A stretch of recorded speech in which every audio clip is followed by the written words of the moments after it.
Hello everyone, I hope that you're having a great day. Welcome back to another episode of the best mods of the week in Baldur's Gate 3's Mod Manager, and we got one of the best weeks that I've ever seen in the Mod Manager. And yes, this is Griffin's armor from Berserk. Now the first mod I want to talk about is the Early Access Illithid powers restored. So back in Early Access, each class had their own specific Illithid abilities they would get. Like for the Barbarian, whenever they raged, they would get additional damage on their attacks, but they would also take damage each turn. This had a very cool way of playing. I'll go a little bit more in detail because I just want to quickly go over some of these other mods, like the Unweave, Disenchant, and Upgrade system made by For Intimidation. I really like this, and I think this could be the future of some different mods, and just a really cool mechanic that's added into the game.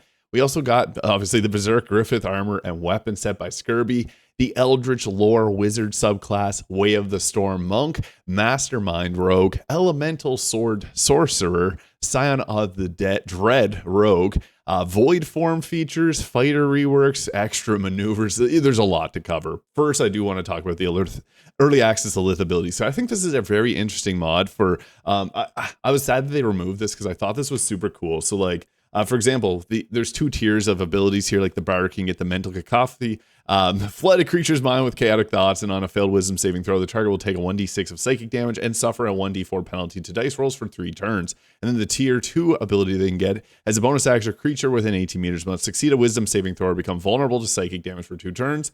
There is ways to get vulnerabilities to psychic damage already in the base game.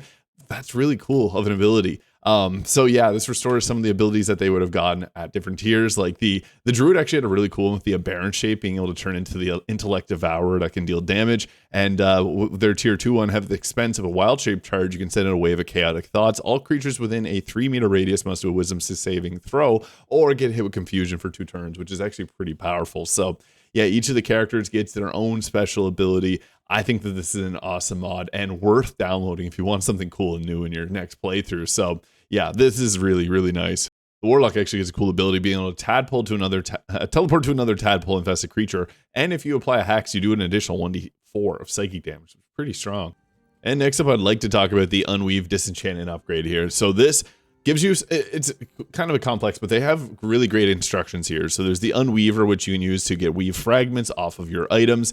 And these are things you can use for future upgrades here. And then there's the Weave Binder, so you can place the Mystic Artifact in the Unweaver once. It's not destroyed by doing this. And then this will give you different fragments. If you combine different fragments, it will give you a stronger form of them, which you can then use the fragment rarities and different abilities. One of them gives you like different an increased overall health, +1 armor class, +2 weapon enhancement to your main hand weapon, reduced number for crit by 1, and +1 spell save DC. So you can see there the different fragments you can apply onto your items.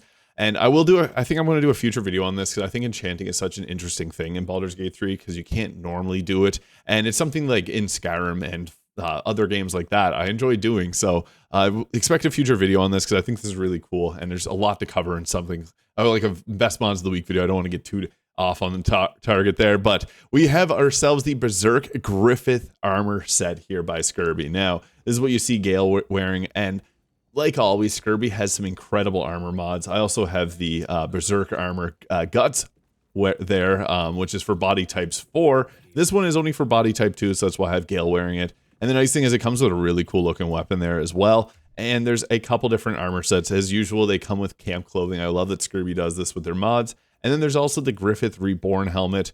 And there's a Griffith band armor. I have the Reborn on there. Yeah, this looks really cool. For fans of Berserk, this is perfect. And I love it alongside the Guts armor here. The weapons look cool. I just love this. For those that are fans of Berserk, you'll really enjoy this one here. So once again, Skirby cooked with this mod. And next up is the Eldritch Lore Wizard subclass by the Wailing Bard. They always put out constant heat, really great mods. So this one is a homebrew by the Arena guy, Spectral Creations. And this is honestly quite fitting to the lore of Baldur's Gate 3. So you get some special abilities at level 2 you can get spells from the Warlock spell list here. And then you can also, on a bonus action, apply Otherworldly Torment under a creature that failed a saving throw or took damage on that turn. And then they're going to have disadvantage on ability checks and attack rolls. And they do a Wisdom save every turn to remove it. So it's pretty cool. Level 6, you get some special features you can apply to your character. And you can only have one of them from the 3 there at a time. Very cool. I think I'll be covering this in a future video because it is really, really nice. We also got ourselves the Way of the Storm Monk here by Ruboki. So I like any type of storm-based class. What this does, it actually adds in a new feat. So there's a Tavern Scrapper, which will add your dexterity modifier And it's like Tavern Brawler, but using Dex. There's the Stormforge Strikes here, which lets you do a few different attacks. You can do cold damage with your melee attacks. And you can also do lightning damage. This is a pretty powerful ability. The Storm Cloud Veil, I think this is interesting though. It's a bonus action, 2 key point. It makes a storm around you that causes wet on targets around you, taking double cold or lightning damage. Yeah, this is a really fun one. I'm a huge fan of different elemental types of classes and a monk. Yeah, a lot to like here. So just want to point this one out. I'll probably cover this one also in a future video. We also got the Mastermind Rogue here. So this is by Oakley_CH, a recreation of the Mastermind Rogue subclass for Baldur's Gate 3. This mod is recommended to use the level 20 mod because it has support all the way up there. They also created the Scout Rogue mod, which I briefly talked about last week. But this is based on the Xanathars Guide to Everything. What's cool, I actually think, is at level 13, you get the misdirection. So you can actually turn an attack to one of your teammates and make them take the attack for you. I think that's a really cool ability here. And also at level 17, you get the ability to do... Basically, what this does is it actually can't work in Baldur's Gate 3 because we don't, as a player, have to contest any detect thought spells coming towards us. That would have been really cool, though. However, they do give you immunity to charm, domination, confusion, possession, madness status groups, as well as resistances to psychic damage as well. So I think that's actually kind of interesting. The Mastermind Rogue and the Elemental Sword Sorcerer. So this allows you to channel elemental forces into your blades. Acid, cold, fire, lightning, and thunder surges with each strike. So you get the spell Elemental Blade, allowing you to summon in a special elemental weapon here that scales up in damage, does pure damage of the elemental type.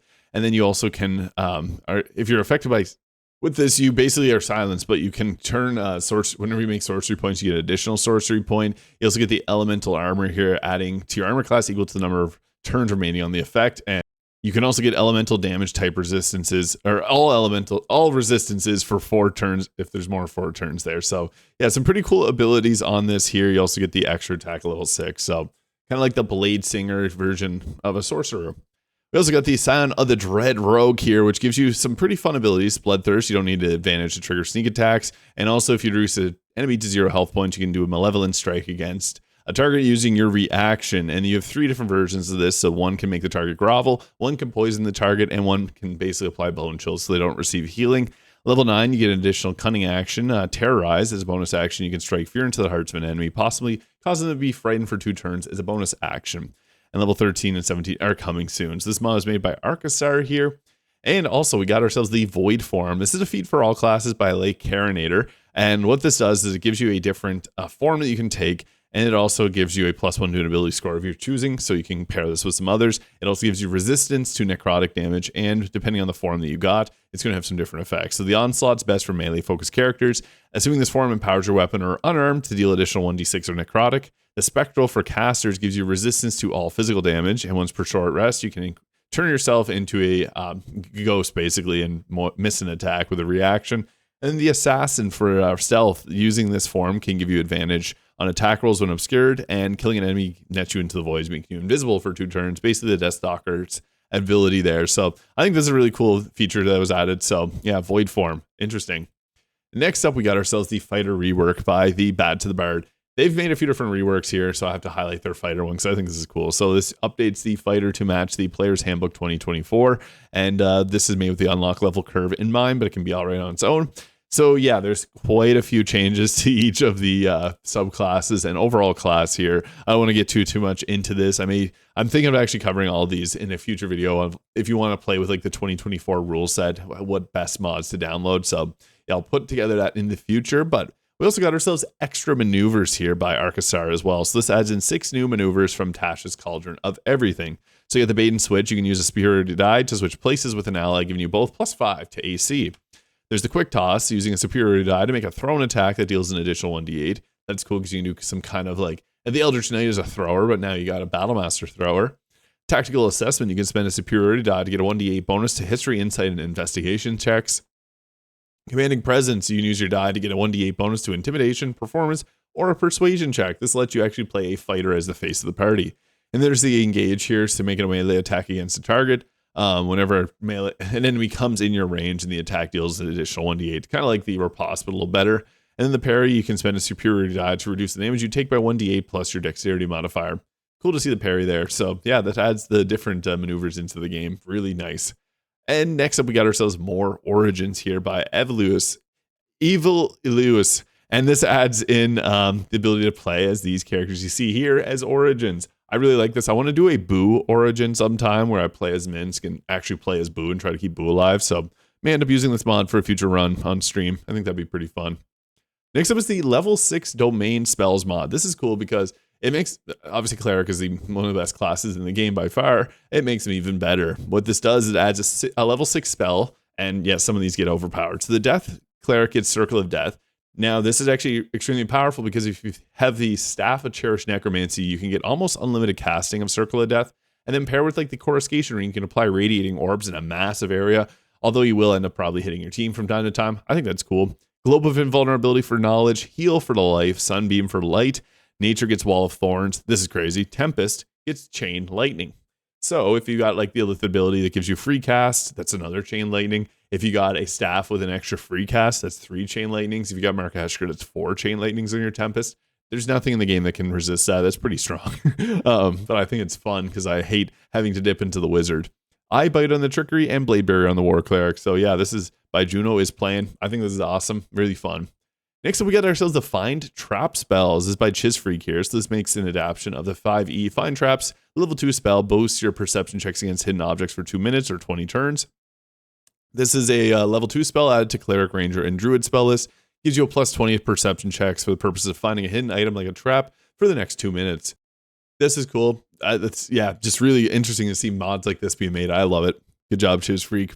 Next up, we got ourselves Strength for Intimidation. So this one just makes sense. I think I've covered a mod like this in the past. I just want to mention it again just in case someone's interested in this. But it adds your strength modifier to intimidation checks. It just makes sense. Moon 6 always putting out really great mods. You may know the Origin Mirror Unlock or the Player's Handbook 2024 all in one. Next up, we got the Target Marketing Alternative to True Strike. There's zero reason ever to use True Strike, ever. So Saniarch Cranius has made this mod here, which allows you to do a bonus action. It's just a 1d4 bonus. I think that's perfect because otherwise it would give the rogue a sneak attack every single turn, and that's obviously super broken. So this makes it so you just get a 1d4 bonus to attack rolls, concentration. This is cool. I like it. Next up, we got ourselves Sword Bard 5e by the Real Zier. So this makes it more nerfed. Obviously, the Sword Bard being one of the best classes and subclasses in the game. It makes us a Blade Flourish going to be used once per turn. Miss attack don't count, so you can do it again. Range attack can only target one time, so you can't do the 2 attacks on the same target anymore.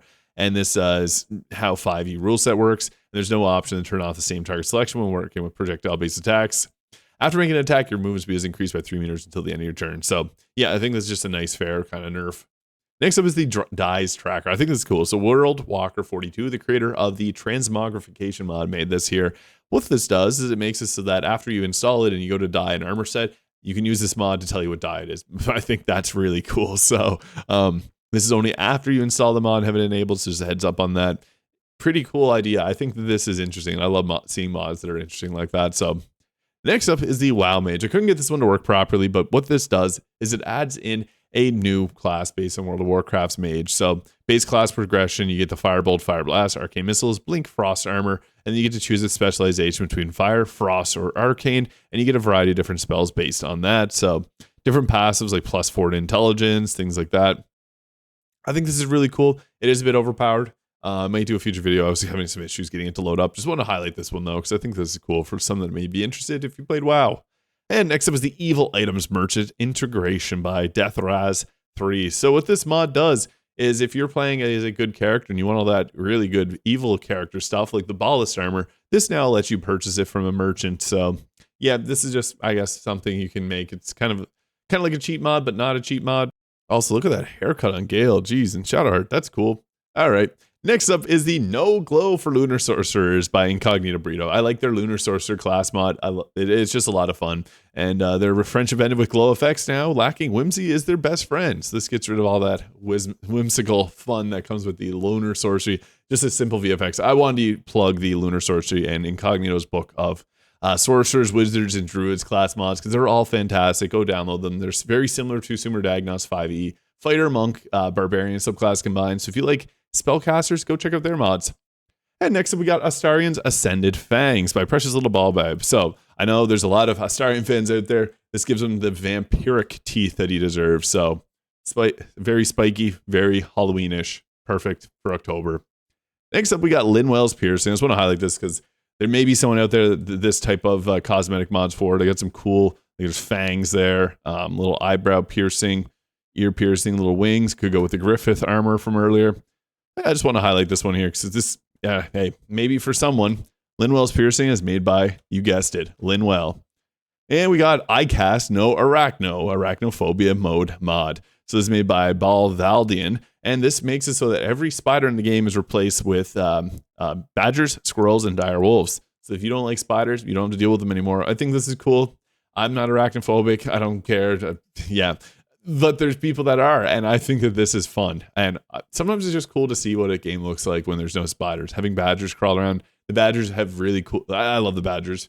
And finally, we got Rolan's Wardrobe here by Poppy. So this adds some new drip for Rolan.